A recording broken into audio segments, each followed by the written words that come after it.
Easy biology ক্লাসে তোমাদের আবার ওয়েলকাম জানাই। পরীক্ষা সবার আশা করি শুরু হয়ে গেছে। আমরা আমাদের ক্লাস কন্টিনিউ রাখার চেষ্টা করছি, যাতে তোমরা পরীক্ষার পরবর্তী স্টেজে যাদের ফার্স্ট অধ্যায় শুধু রয়েছে তাদের ক্ষেত্রে সেকেন্ড অধ্যায়ের পর্যায়গুলো তোমরা শুরু করে দিতে পারো। আমরা সেকেন্ড অধ্যায়ের বেস করে আলোচনা করেছি, কোষের আলোচনাটা করেছি। এরপর আমরা আজকে কলার আলোচনা করব। একটু কোষের আলোচনা শেষ করেই আমি কলার আলোচনাটা করব। কোষের আলোচনার বেসিসে কি কোষ, তাহলে আমরা আজকে ক্লাস 9 এর সেকেন্ড চ্যাপ্টার, ক্লাস 9 কোন চ্যাপ্টার? Second chapter. সেকেন্ড চ্যাপ্টারে কিন্তু পার্ট 2। কেন পার্ট 2? কারণ আজকে আমরা কলা পড়ব। দেখো, কলার বেস করে যদি আমরা বলি, হ্যাঁ, কোষ কাকে বলে? কোষ হলো গিয়ে জীবদেহের গঠনগত কার্যগত একক। যেমন একটা বাড়ি তৈরি করার জন্য ইট প্রয়োজন, কতগুলো ইট পরপর সাজিয়ে কি তৈরি হয়? বাড়ি তৈরি হয়ে থাকে। ঠিক তেমনি কতগুলো কোষ মিলিত হয়ে গঠন করে কি কলা। কলার ক্ষেত্রে কি হয়? গঠনগত ভাবে এরা কিছুটা হলেও আলাদা হতে পারে। হ্যাঁ, কিরকম হতে পারে? গোলাকার হতে পারে, তারপর ডিম্বাকার হতে পারে, তারকাকার হতে পারে, যে কোনো আকৃতির হতে পারে, কিন্তু কার্যগত ভাবে এক। যেমন আমি একটু উদাহরণ দিয়ে বলি, যে হৃৎপিণ্ডের যে কোষগুলো নিয়ে কলা গঠিত হয়েছিল তার আকৃতি কোনোটা গোলাকার, ডিম্বাকার, এসব রকমের হয়েছে, কিন্তু কাজ কি কোনো সময় হার্টের কাজ কি লিভার করবে বা লিভারের বেস করে করবে? মানে সেটা তো হয় না। একটা পজিশনের কাজ, সেই জিনিসটার কাজ সেখানেই করতে হয়। টিভির কাজ কোনো সময় মোবাইল করবে না, আর মোবাইলের কাজ কখনো টিভি করবে না, কারণ ওটা চার্জেবল না, এবং টিভি নিজস্ব আলাদা স্যাটেলাইট বেস করে থাকে। তো যাই হোক, আমাদের অর্গান প্রত্যেকের নিজস্ব কাজ রয়েছে, সেই কাজগুলো তারা নির্দিষ্ট ভাবে করে। এইবার আমরা কলাকে দুভাগে ভাগ করছি। একটা হলো উদ্ভিদ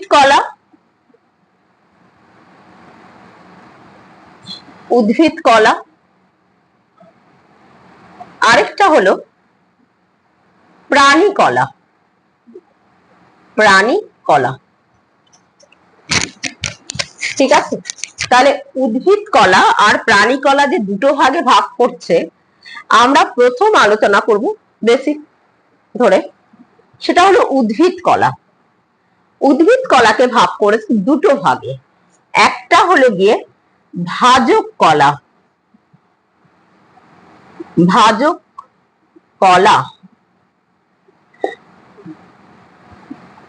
আরেকটা কি হবে? 1 নাম্বার ভাজক কলা, 2 নাম্বার হলো স্থায়ী কলা।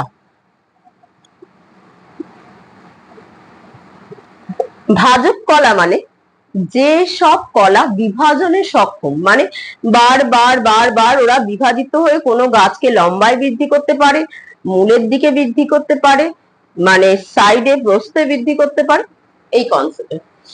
এবার ভাজক কলার বৈশিষ্ট্য পড়বো, এবং ভাজক কলার কাজটা এবং কি কি ভাজক কলা রয়েছে সেটা পড়বো, প্রকারটা। স্থায়ী কলার ক্ষেত্রে দু রকম বেস রয়েছে। 1 নাম্বার এ দিয়ে করছি সরল স্থায়ী কলা,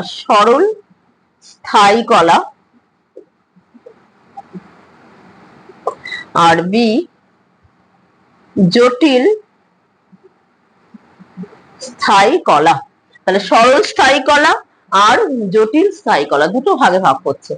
সরল স্থায়ী কলার ভাগ কি কি আমি একটু উপরে লিখছি, কোথায় গেল?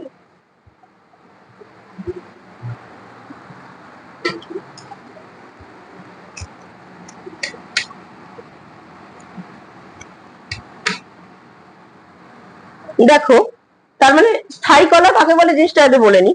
ভাজক কলা বিভাজিত হতে হতে যখন সেই কলাটার বিভাজন ক্ষমতা হ্রাস পায়, যেমন ধরো একটা গাছের কাণ্ড, সেটা বাড়ছে, লম্বায় বাড়ছে, প্রস্থে বাড়ছে, নিচে বাড়ছে, এই সাইড গুলো বৃদ্ধি পাচ্ছে, দ্যাট ইজ ভাজক কলা। এই বাড়তে বাড়তে এই সাইড গুলো বিভাজিত হচ্ছে ভাজক কলার ক্ষেত্রে, কিন্তু এই বিভাজিত হতে হতে যখন মাঝের জায়গায় চলে আসে পজিশনটা, তখন কিন্তু আর বিভাজন ক্ষমতা থাকে না, তাকে আমরা বলি স্থায়ী কলা। এই স্থায়ী কলার ক্ষেত্রে আমরা দুটো ভাগে ভাগ করছি, একটা সরল স্থায়ী কলা আর একটা জটিল স্থায়ী কলা। সরল স্থায়ী কলা ভাগ করেছে এ প্যারেনকাইমা,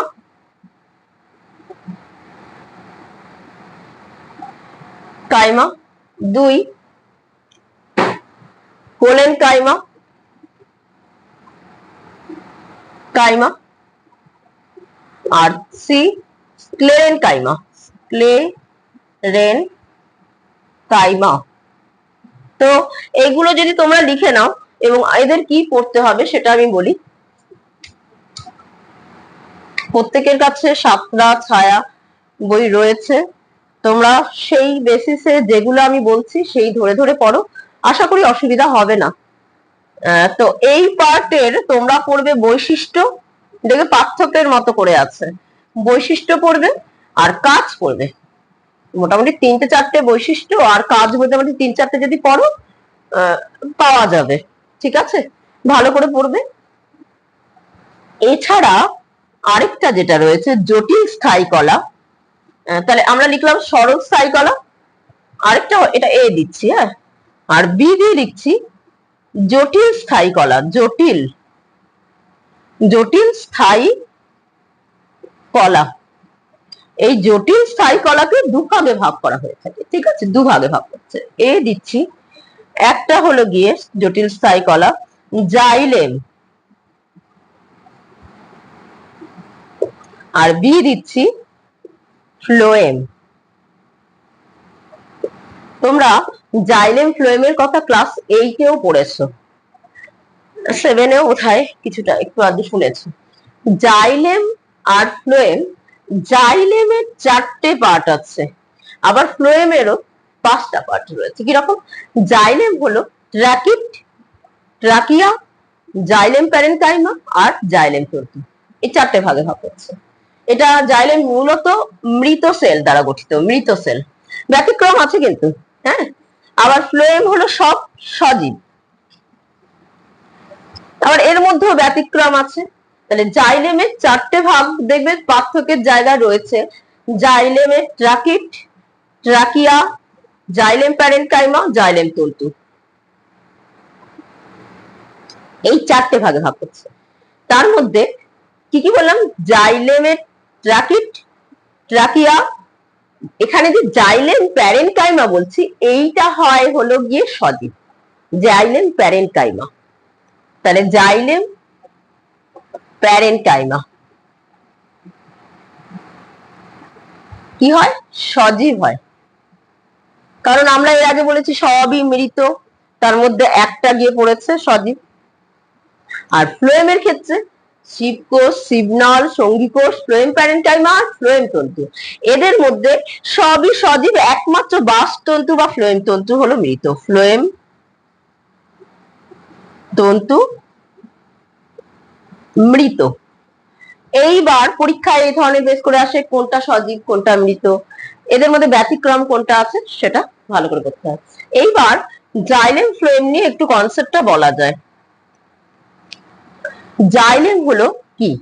জাইলেম হলো মূল থেকে জল যে পাতায় পৌঁছায়, তাহলে মূল থেকে জল ও খনিজ লবণ এই জাইলেম বাহিকার মাধ্যমে, জাইলেম বাহিকার মাধ্যমে কোথায় যাচ্ছে? মূল থেকে পাতায় যাচ্ছে, কি যাচ্ছে? জল প্লাস খনিজ লবণ, লবণ, ঠিক আছে। জাইলেম, যেটা বেশিরভাগ সেল বলছি আমি মৃত সেল হিসাবে। আরেকটা কি আছে? ফ্লোয়েম। ফ্লোয়েমের ক্ষেত্রে কি বেশ করে বলছে? ফ্লোয়েমের বলছে পাতায় যে খাবার তৈরি হচ্ছে, পাতায় কি খাবার তৈরি হচ্ছে?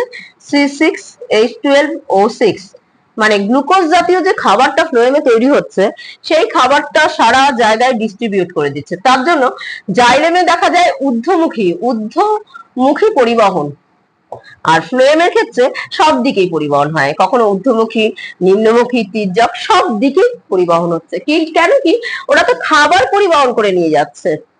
ঠিক আছে, তাহলে আমরা আজকে উদ্ভিদ কোষের সম্পর্কে জানলাম। এর পরবর্তী দিন আমরা প্রাণী কোষ, যে প্রাণী কোষের ভাগগুলো যেমন আবরণী কলা, যোগ কলা, পেশি কলা, স্নায়ু কলা, এই চারটে সম্বন্ধে আমরা সময় করে একদিন আলোচনা করে দেব।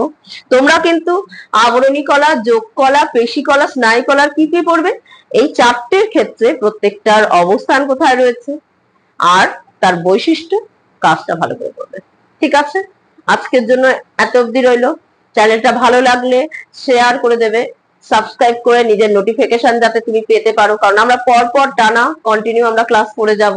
যা যা তোমাদের সিলেবাসে আছে আমি ধরে ধরে তোমাদের পড়াবার চেষ্টা করব যতটা পারা যায়। কারো যদি কোনো প্রশ্ন থাকে নিশ্চয়ই তোমরা আমাকে জানাবে। ঠিক আছে, ওকে, টাটা।